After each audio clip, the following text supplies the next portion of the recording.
Welcome to Exploration Dreamland, a quiet read-aloud of the writings of explorers of the real world and the worlds of imagination. Drop anchor, relax into your comfortable bunk, and drift off to Dreamland with us as we read a lightly edited version of The Last Man by Mary Wollstonecraft Shelley, published in 1826. The book will be read in order, so if you would like to begin at the beginning, please start with Season 4, Episode 54. A quick content warning. This book contains occasional references to plague, pestilence, death, suicidal thoughts and actions, and in one section, brief descriptions of war and pillaging.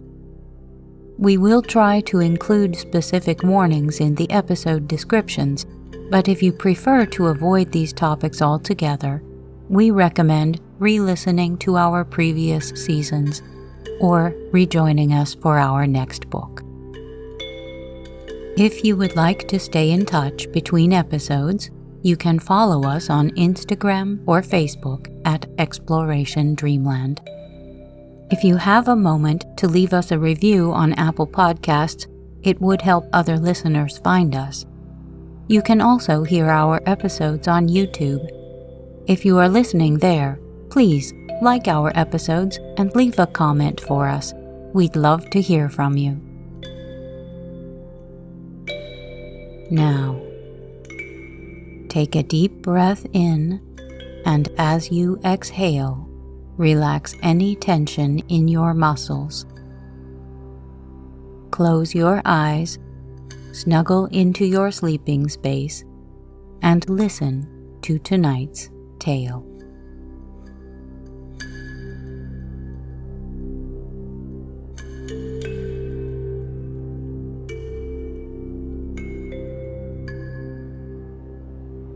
Chapter 2 Continued. I had chosen nighttime for our journey to London, that the change and desolation of the country might be the less observable. Our only surviving servant drove us. We passed down the steep hill and entered the dusky avenue of the Long Walk. At times like these, minute circumstances assume giant and majestic proportions. The very swinging open of the white gate that admitted us into the forest arrested my thoughts as matter of interest.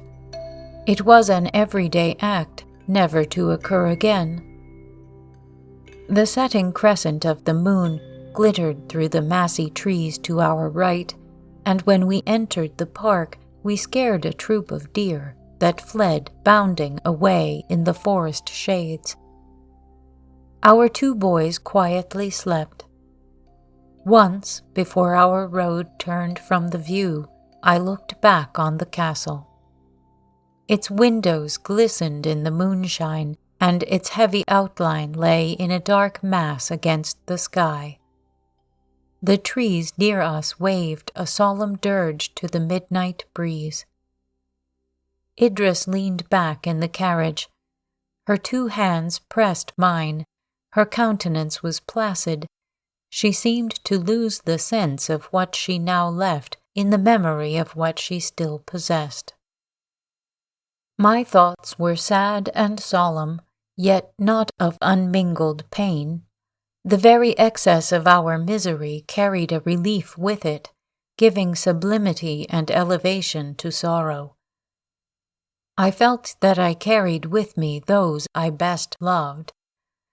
I was pleased, after a long separation, to rejoin Adrian, never again to part.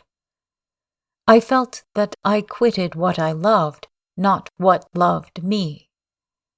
The castle walls and long familiar trees did not hear the parting sound of our carriage wheels with regret. And while I felt Idris to be near and heard the regular breathing of my children, I could not be unhappy. Clara was greatly moved.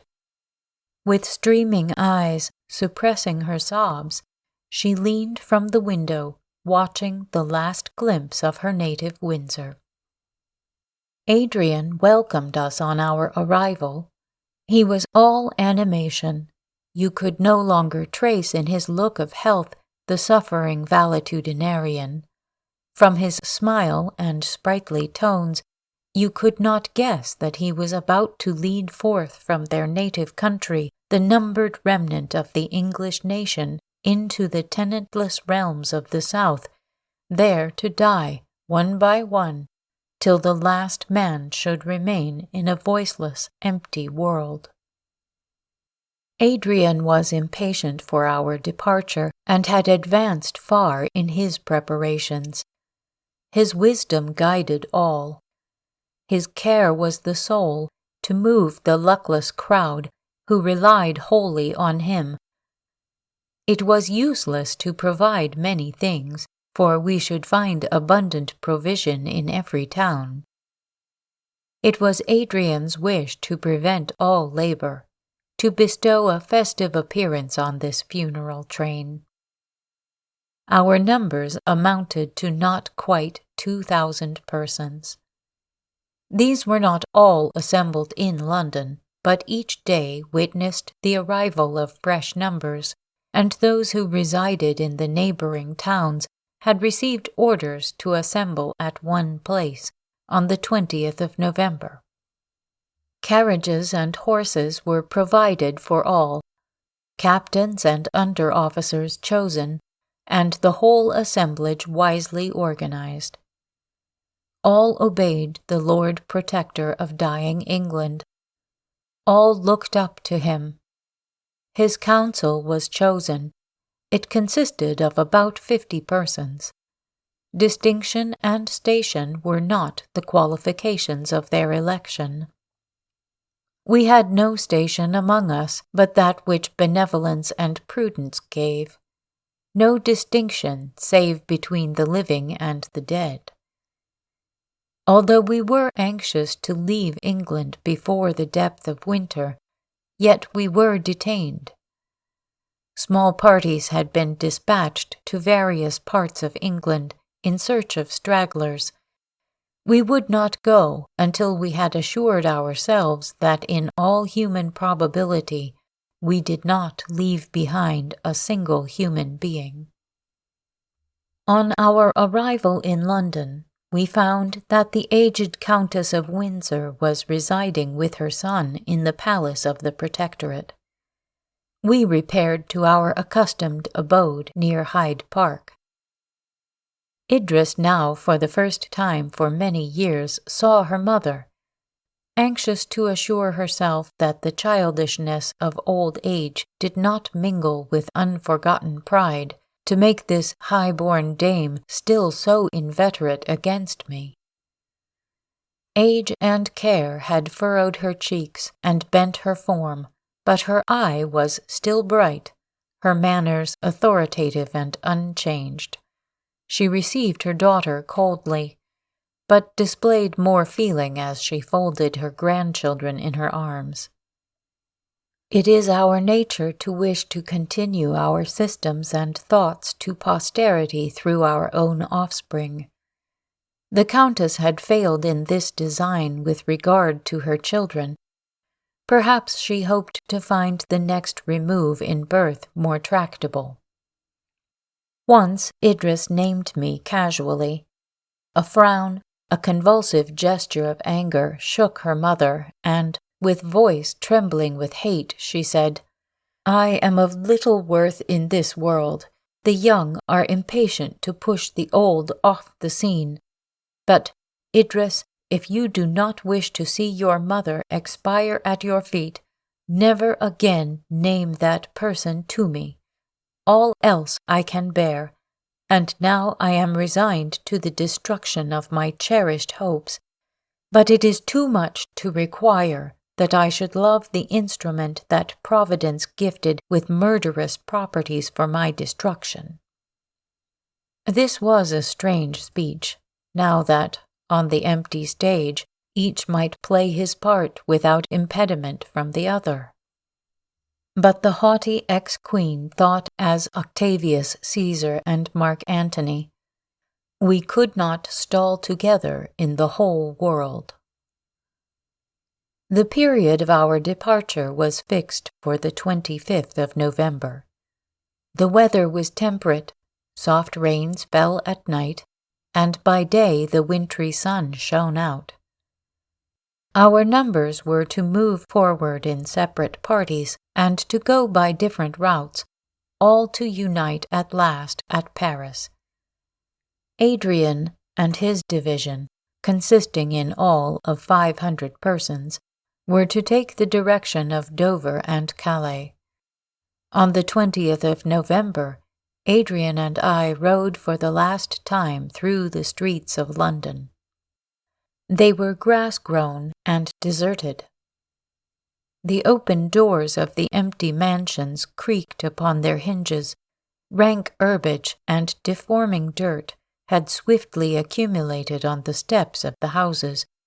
The voiceless steeples of the churches pierced the smokeless air. The churches were open, but no prayer was offered at the altars. Mildew and damp had already defaced their ornaments. Birds and tame animals, now homeless, had built nests and made their lairs in consecrated spots. We passed St. Paul's. London, which had extended so far in suburbs in all directions, had been somewhat deserted in the midst, and much of what had in former days obscured this vast building was removed. Its ponderous mass, blackened stone, and high dome made it look not like a temple, but a tomb.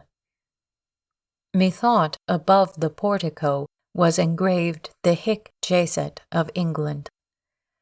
We passed on eastwards, engaged in such solemn talk as the times inspired. No human step was heard, nor human form discerned. Troops of dogs, deserted of their masters, passed us, and now and then a horse, unbridled and unsaddled, trotted towards us, and tried to attract the attention of those which we rode, as if to allure them to seek like liberty. An unwieldy ox, who had fed in an abandoned granary, suddenly lowed and showed his shapeless form in a narrow doorway. Everything was deserted, but nothing was in ruin. And this medley of undamaged buildings and luxurious accommodation, in trim and fresh youth, was contrasted with the lonely silence of the unpeopled streets. Night closed in, and it began to rain. We were about to return homewards, when a voice, a human voice, strange now to hear, attracted our attention. It was a child singing a merry, lightsome air. There was no other sound. We had traversed London from Hyde Park even to where we now were in the Minories, and had met no person, heard no voice nor footstep. The singing was interrupted by laughing and talking. Never was merry ditty so sadly timed, never laughter more akin to tears. The door of the house from which these sounds proceeded was open. The upper rooms were illuminated as for a feast. It was a large, magnificent house, in which doubtless some rich merchant had lived. The singing again commenced and rang through the high-roofed rooms, while we silently ascended the staircase. Lights now appeared to guide us, and a long suite of splendid rooms illuminated made us still more wonder.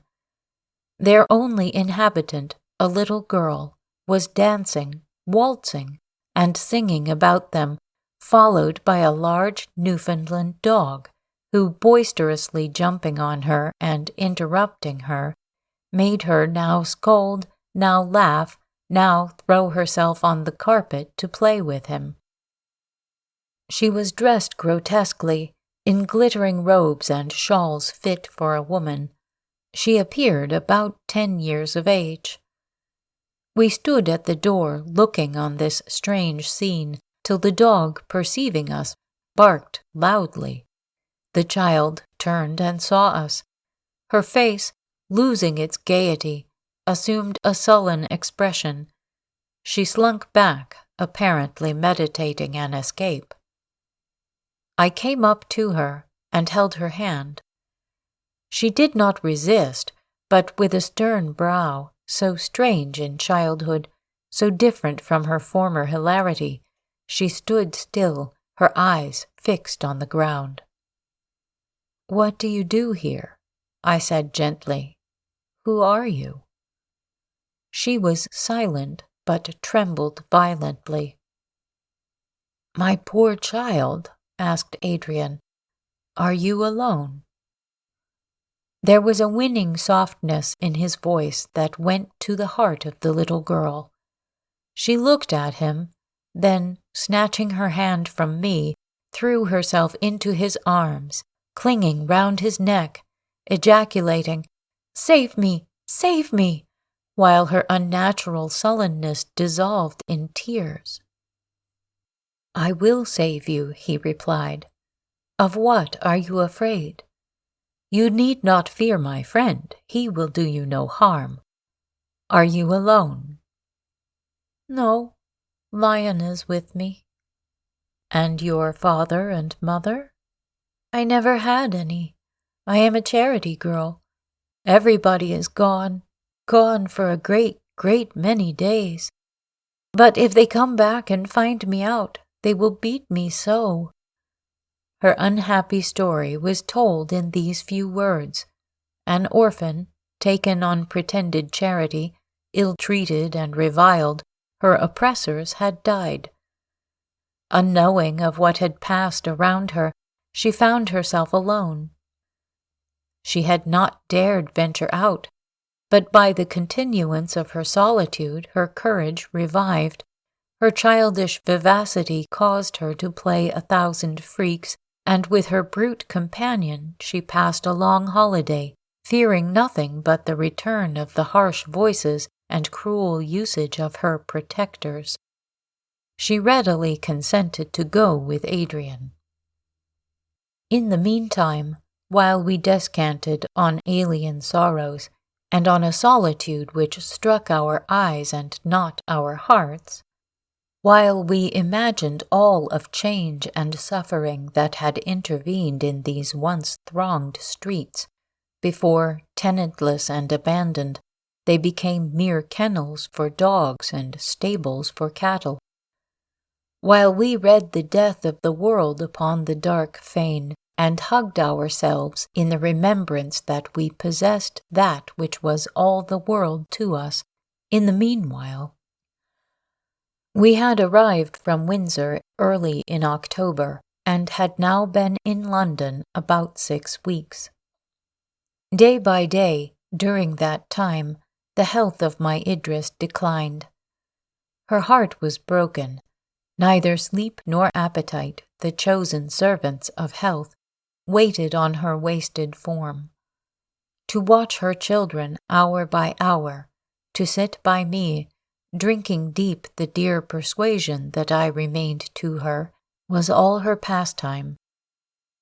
Her vivacity, so long assumed, her affectionate display of cheerfulness, her light-hearted tone and springy gait were gone. I could not disguise to myself, nor could she conceal, her life-consuming sorrow. Still change of scene and reviving hopes might restore her. I feared the plague only, and she was untouched by that. I had left her this evening, reposing after the fatigues of her preparations. Clara sat beside her, relating a story to the 2 boys. The eyes of Idris were closed, but Clara, perceiving a sudden change in the appearance of our eldest darling, his heavy lids veiled his eyes, an unnatural color burnt in his cheeks, his breath became short. Clara looked at the mother. She slept, yet started at the pause the narrator made. Fear of awakening and alarming her caused Clara to go on at the eager call of Evelyn, who was unaware of what was passing. Her eyes turned alternately from Alfred to Idris. With trembling accents she continued her tale till she saw the child about to fall. Starting forward, she caught him, and her cry roused Idris. She looked on her son. She saw death stealing across his features. She laid him on a bed. She held drink to his parched lips. Yet he might be saved. If I were there, he might be saved. Perhaps it was not the plague. Without a counselor, what could she do? Stay and behold him die? Why at that moment was I away? "Look to him, Clara," she exclaimed. "I will return immediately." She inquired among those who, selected as the companions of our journey, had taken up their residence in our house. She heard from them merely that I had gone out with Adrian. She entreated them to seek me. She returned to her child. He was plunged in a frightful state of torpor. Again she rushed downstairs. All was dark, desert, and silent. She lost all self-possession. She ran into the street. She called on my name. The pattering rain and howling wind alone replied to her. Wild fear gave wings to her feet. She darted forward to seek me, she knew not where, but, putting all her thoughts, all her energy, all her being in speed only, most misdirected speed, she neither felt, nor feared, nor paused, but ran right on, till her strength deserted her so suddenly that she had not thought to save herself. Her knees failed her, and she fell heavily on the pavement. She was stunned for a time, but at length rose, and though sorely hurt, still walked on, shedding a fountain of tears, stumbling at times, going she knew not whither. Only now and then with feeble voice she called my name, adding with heart-piercing exclamations that I was cruel and unkind. Human being there was none to reply, and the inclemency of the night had driven the wandering animals to the habitations they had usurped. Her thin dress was drenched with rain, her wet hair clung round her neck. She tottered through the dark streets till, striking her foot against an unseen impediment, she again fell. She could not rise, she hardly strove, but, gathering up her limbs, she resigned herself to the fury of the elements and the bitter grief of her own heart. She breathed an earnest prayer to die speedily, for there was no relief but death. While hopeless of safety for herself, she ceased to lament for her dying child, but shed kindly, bitter tears for the grief I should experience in losing her. While she lay, life almost suspended, she felt a warm, soft hand on her brow, and a gentle female voice asked her, with expressions of tender compassion, if she could not rise.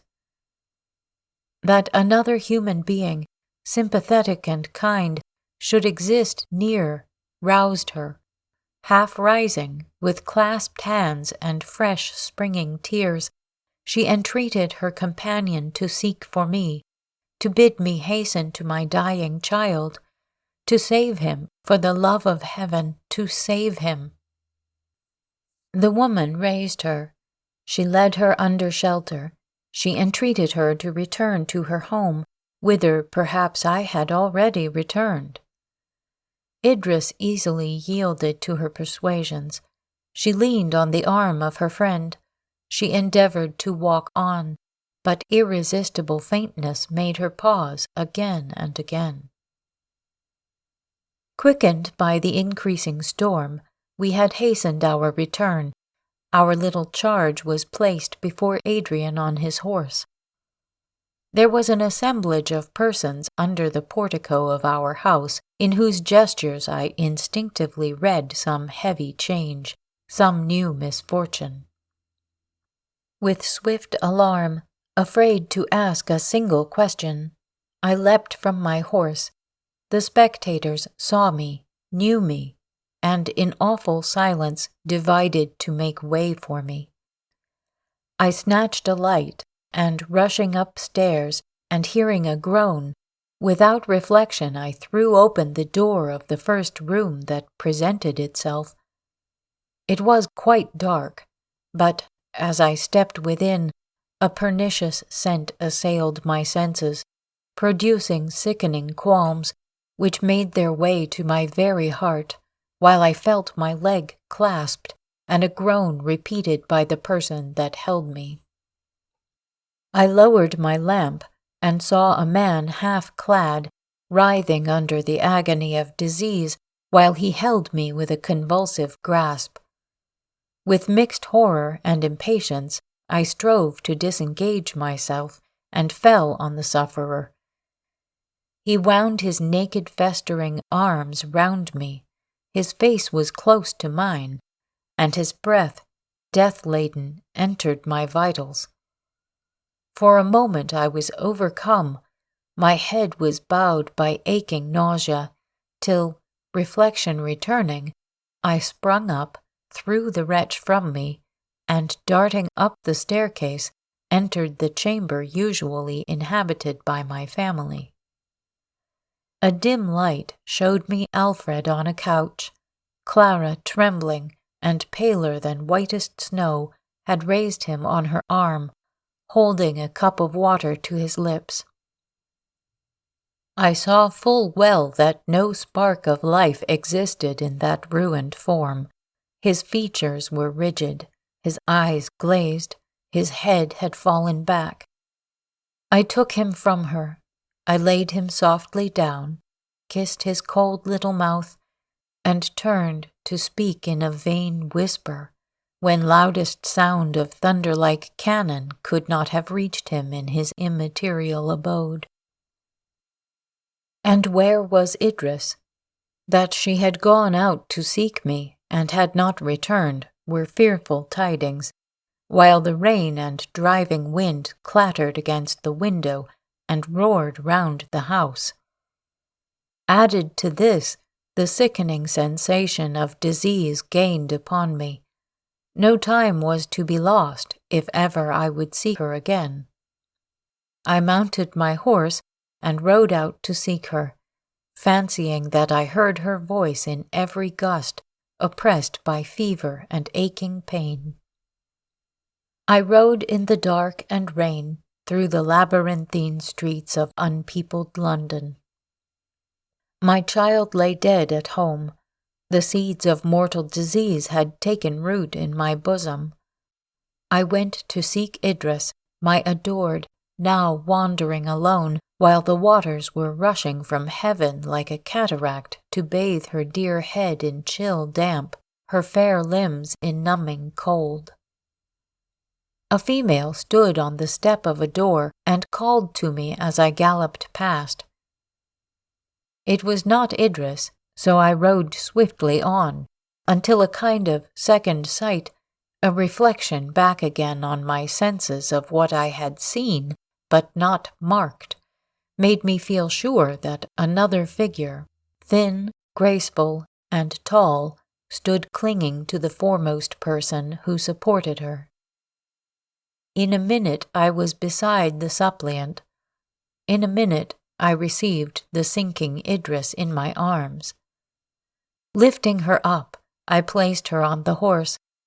She had not strength to support herself, so I mounted behind her and held her close to my bosom, wrapping my riding cloak round her, while her companion, whose well-known but changed countenance, it was Juliet, daughter of the Duke of Blank, could at this moment of horror obtain from me no more than a passing glance of compassion. She took the abandoned rein and conducted our obedient steed homewards. Dare I avouch it, that was the last moment of my happiness, but I was happy. Idris must die, for her heart was broken. I must die, for I had caught the plague. Earth was a scene of desolation. Hope was madness. Life had married death. They were one. But thus supporting my fainting love, thus feeling that I must soon die, I revelled in the delight of possessing her once more. Again and again I kissed her and pressed her to my heart. We arrived at our home. I assisted her to dismount. I carried her upstairs and gave her into Clara's care, that her wet garments might be changed. Briefly I assured Adrian of her safety, and requested that we might be left to repose. As the miser, who with trembling caution visits his treasure to count it again and again, so I numbered each moment, and grudged every one that was not spent with Idris. I returned swiftly to the chamber where the life of my life reposed. Before I entered the room, I paused for a few seconds. For a few seconds I tried to examine my state. Sickness and shuddering ever and anon came over me. My head was heavy, my chest oppressed, my legs bent under me.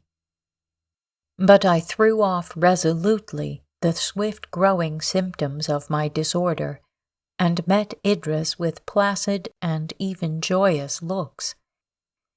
She was lying on a couch, carefully fastening the door to prevent all intrusion. I sat by her. We embraced, and our lips met in a kiss long drawn and breathless. Would that moment had been my last.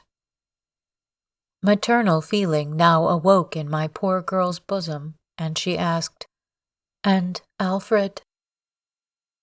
"Idris," I replied, "we are spared to each other. We are together. Do not let any other idea intrude.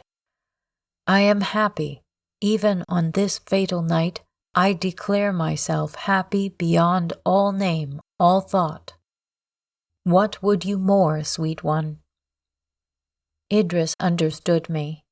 She bowed her head on my shoulder and wept. "Why," she again asked, "do you tremble, Lionel? What shakes you thus?" "Well may I be shaken," I replied, "happy as I am. Our child is dead, and the present hour is dark and ominous. Well may I tremble. But I am happy, mine own Idris, most happy." "I understand thee, my kind love," said Idris. "Thus, pale as thou art with sorrow at our loss, trembling and aghast, thou wouldst assuage my grief by thy dear assurances. I am not happy." And the tears flashed and fell from under her downcast lids. "For we are inmates of a miserable prison, and there is no joy for us. But the true love I bear you will render this and every other loss endurable." "We have been happy together at least," I said. "No future misery can deprive us of the past.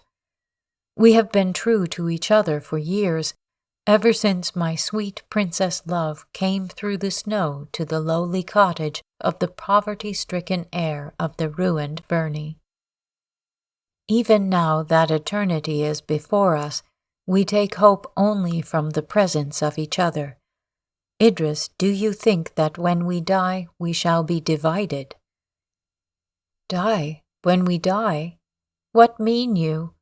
What secret lies hid from me in those dreadful words?"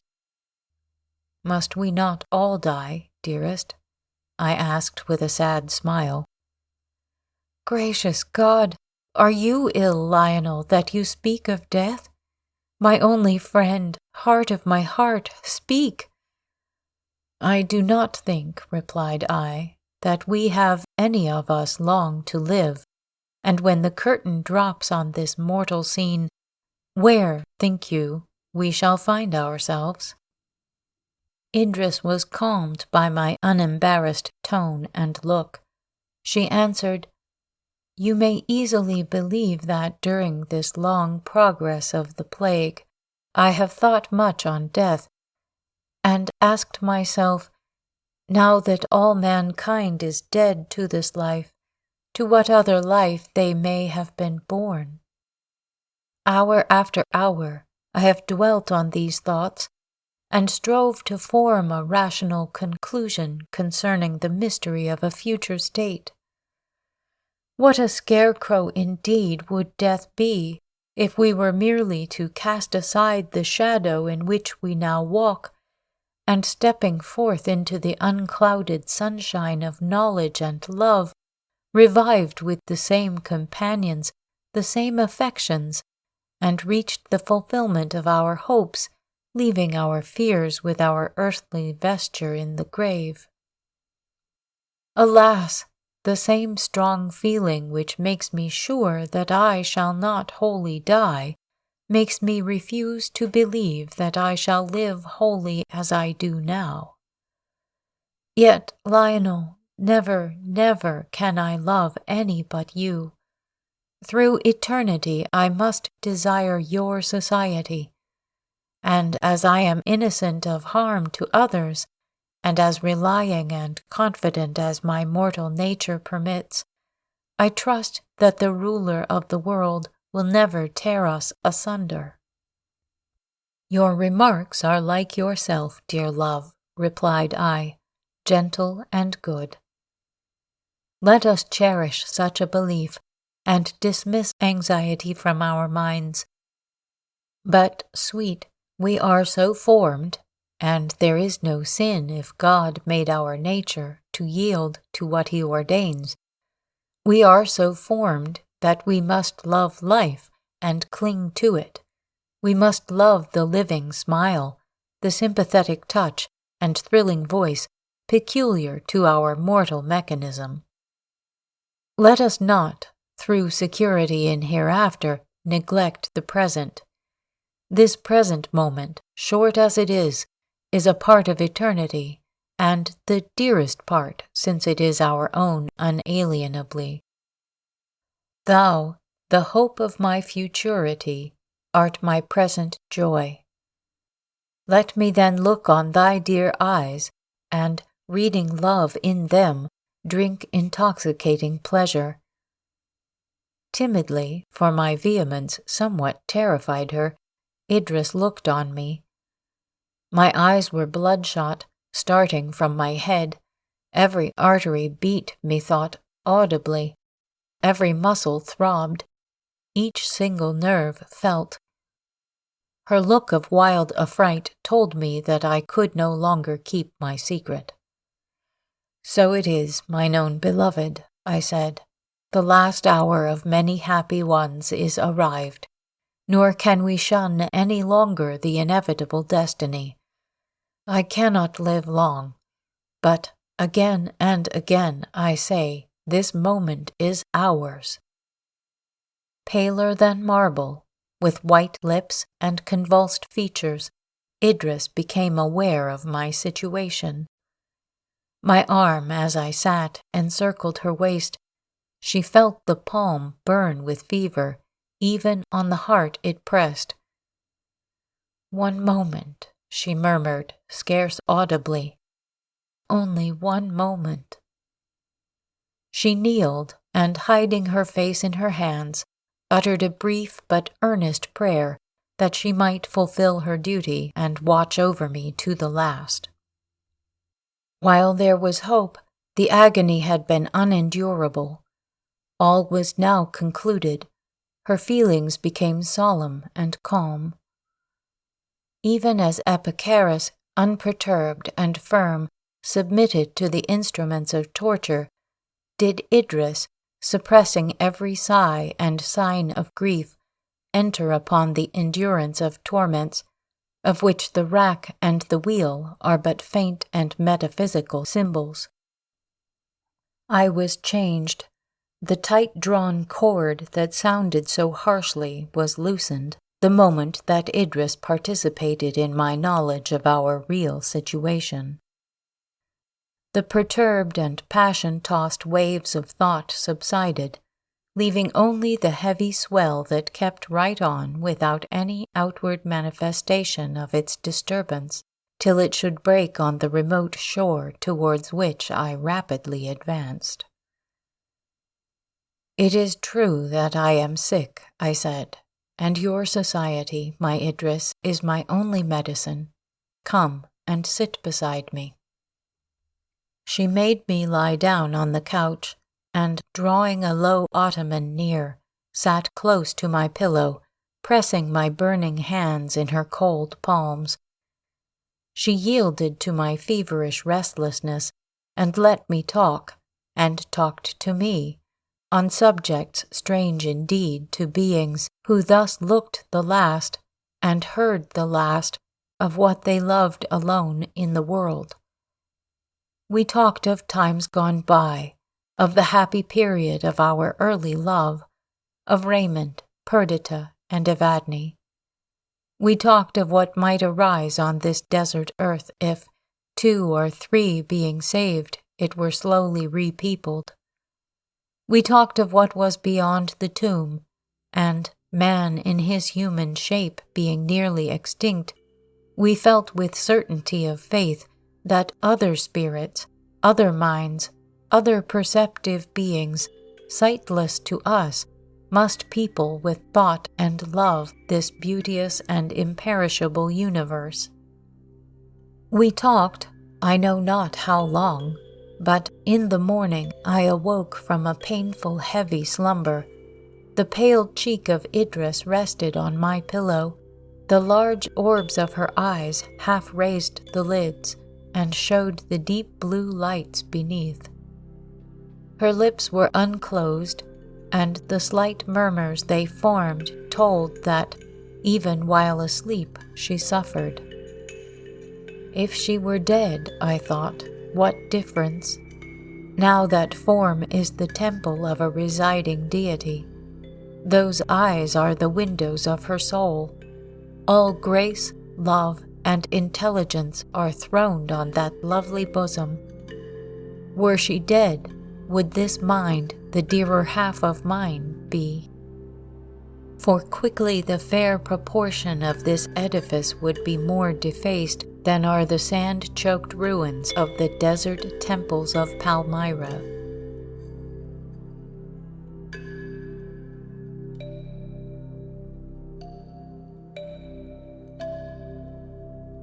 Stay tuned for the next segment from The Last Man by Mary Wollstonecraft Shelley.